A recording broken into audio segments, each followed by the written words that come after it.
শক্তি ফুটিয়ে তুলেছেন। কবিতাটি মূলত দুঃখের শেষে শান্তির বার্তা বহন করে।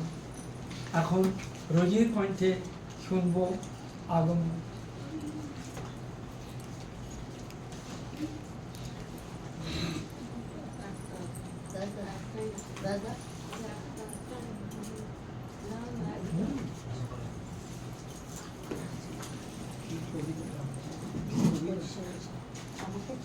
পঁচিশে বৈশাখ উপলক্ষে কবিগুরু রবীন্দ্রনাথ ঠাকুরকে প্রণাম জানিয়ে আজকে ওনারই লেখা এক কবিতা পাঠ করার চেষ্টা করছি। আগমন।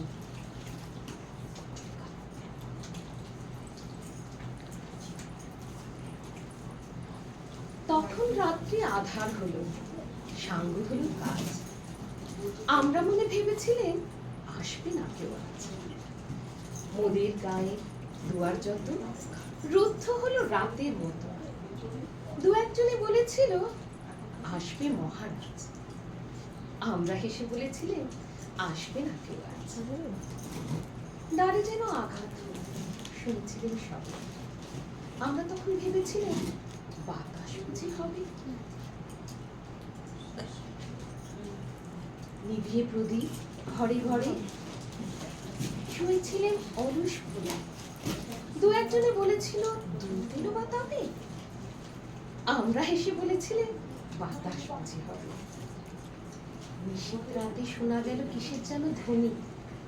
ঘুমের ঘরে ভেবেছিলেন মেঘের গর্জনি। ক্ষণে ক্ষণে চেতন করি কাঁপলো ধরা থরহরি। দু একজনে বলেছিল চাকার ছনছনি। ঘুমের ঘরে করি মোরা মেঘের গর্জনি।